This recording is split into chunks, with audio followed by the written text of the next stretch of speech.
Hello there, welcome to Monkey Strong Collective, and today's little video is all about this. This blaster is a Secret Santa gift, which should already, if you're watching this video, it should already be with its new owner, and this is on its way, or it should be already there, sorry, to Adam, who is Old Fusion Designs, out in Detroit in Michigan in the USA. This is part of the Detroit Dart Talk podcast Zecret Zanta gift exchange, which they do every year, and I'm lucky enough to be invited to join in, as I've been a guest on the podcast before. The guys in the podcast have been a great supporter of Foam Fest in the past and had me on to talk about the Foam Fest event, which I really appreciate. So I do like to take part in the Secret Santa event with them every year. And yeah, we've done there's been lots of really cool gifts exchanged over the last few years. It's always good fun. So anyway, last year I was extremely lucky that my name was drawn by Adam from Old Fusion Designs, and he sent me this, which is one of his own designs. It's a fully assembled quick blaster.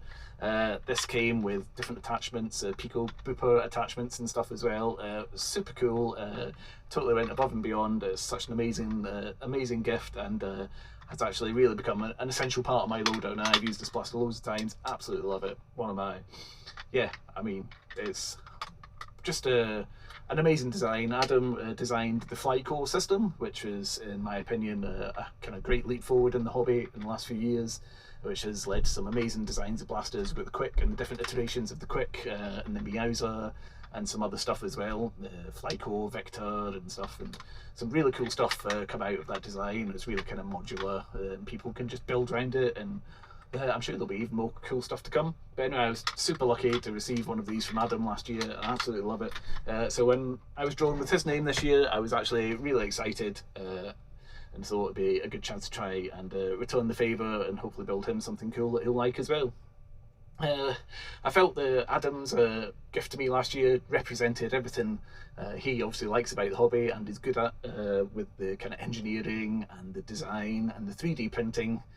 So I thought I'll try and put what I love about the hobby and what I enjoy about the hobby into a blaster for him. So I'm all about kind of old school modding. I've obviously been in the hobby for years now, and I'm all about, yeah, building things from scratch and making things out of bits of stuff you find lying about the workshop, and yeah, obviously like painting blasters as well.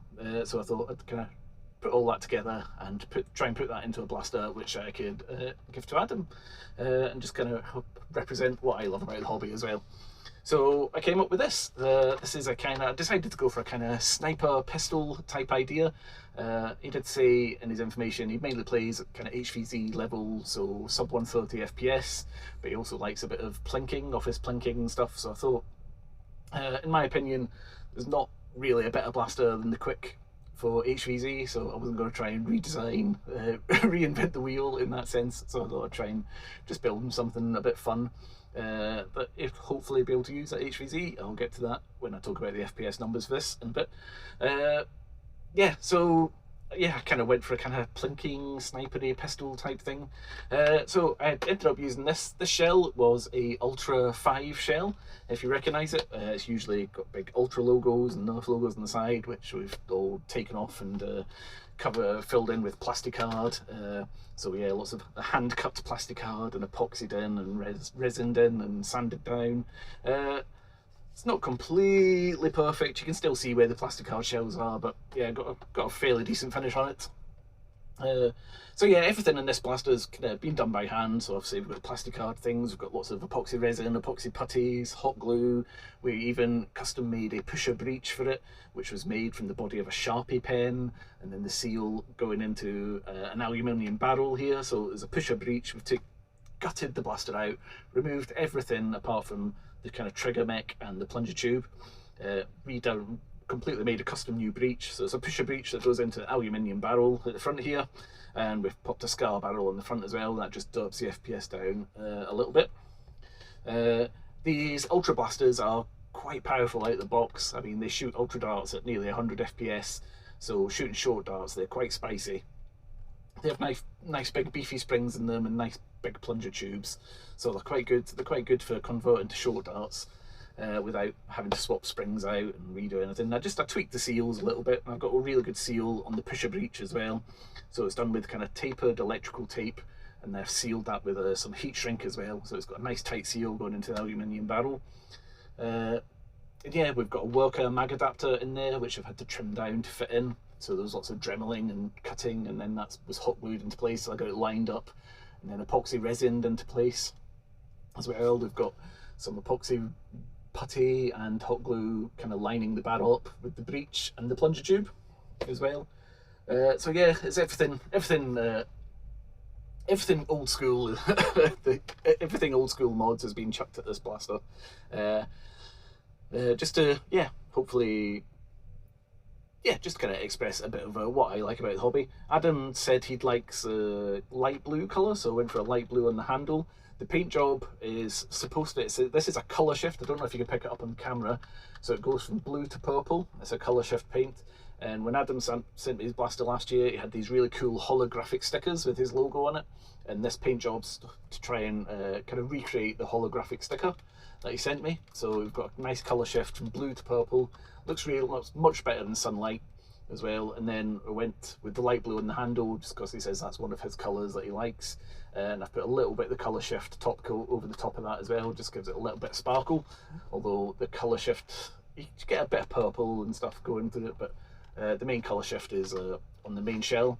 So that's been primered, and it's had a black base coat, and then the top coat of the colour shift pigment, and then that's all been finished with some gloss lacquer as well.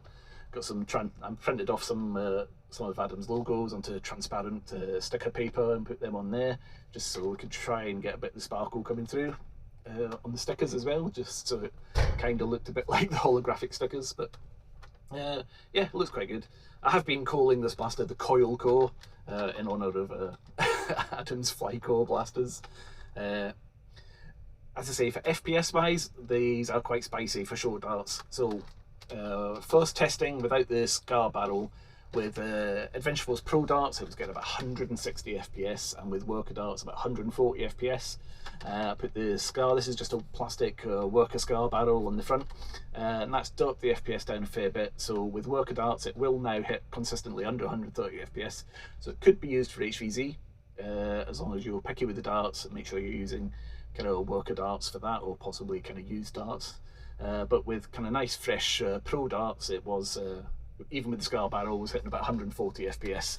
I did test some cut down waffle darts as well, the new X-Shot waffles and some Dart Zone waffles, and they got about 160 with the SCAR barrel, so I'd imagine they'd be quite spicy without the SCAR.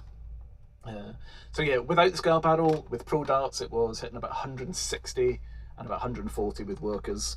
So you can pop the SCAR off and use it as a kind of a bit of a sniper, do some target practice and stuff. It'd be good fun.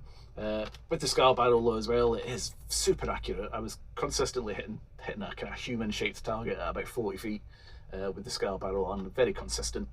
And yeah, it seems to feed quite well. When I tested this barrel, I tested it unpainted, it worked seamlessly, but with the paint build up and lacquer build up, it does need a nice firm prime to get it to catch. I find holding it from the back here and giving it a nice firm prime makes it catch easiest. As I said, I got a really nice tight seal on this, so you can dry fire it if you cover block the barrel up there. As I say, it needs a nice firm pullback to get it to catch properly. I suspect that is just due from paint build up, because obviously it's had primer, base coat, top coat, and a couple of coats of lacquer on top. So that on two surfaces can just give you a kind of 0.5 millimeter extra build up, which can affect things on a catch sometimes. But I suspect with a bit of use that will dampen down. It should catch seamlessly. As I say, it does catch. Just needs a nice firm pull to get it to catch properly. I have tried to tweak that. It is just the paint build up, I think, between the slide and the shell. There's just obviously a slight 0.5 millimeter of build up there, which is just right on the cusp of the catching or not. As I say, with the SCAR barrel, it's really quite accurate. You've got a good kind of foregrip bit on the front here as well, so you can, once you've got it primed and loaded, you can get your sniper on as well. Obviously it's got the N-Striker attachment rail on the top, so you could chuck a scope on there as well if you wanted. But as I say, it just uses Talon mags. unfortunately the breech isn't quite skinny enough to get the mags in and out without, so the breech does have to be open to get your Talon mag in and out. And we've just got the nice worker mag adapter in there, so there's no mag release required. They are just push fit, they slot in there. Obviously I've taken all the locks out of this, so you can deprime it as well, and you can obviously double feed it as well if you wanted to. Yeah, but as I say, this is yeah, it was just a bit of fun. I wanted it to kind of be a bit of a representation of me put into the blaster, as I thought Adam's quick was that he gave me last year. As I say, yeah, I was super excited when his name came out, and I had the chance to send this off. So I really hope you like it. Hope you get some use out of it. As I say, you could use it for HVZ. You have to make sure the skull barrel's on and picky with your darts. But if not, you can just go nuts and have a bit of fun with it. And I just thought it'd be something nice for Adam's collection. He can have a nice sparkly sweet paint job, and a blaster we can mess about with and have a bit of fun with. So yeah, anyway, hope you like this. Can't wait to see what everyone else has done for the Zecret Zantas. There's gifts going all over the place. I think we're doing an opening kind of mid-December. It should be good fun. Can't wait to see what happens, and thanks again to everyone at the Detroit Dark Tour podcast, and yeah, Merry Christmas everyone, and hope you enjoy this, Adam. Thanks again, take care, and make sure you're subscribed here on YouTube and on Facebook and on Instagram, and check it out. I'm going to go back upstairs because it's absolutely freezing. It's about -2 out there, that's why I'm all wrapped up. So I'm going to head back upstairs and get a heat. Anyway, thanks very much, thanks for watching, see you later.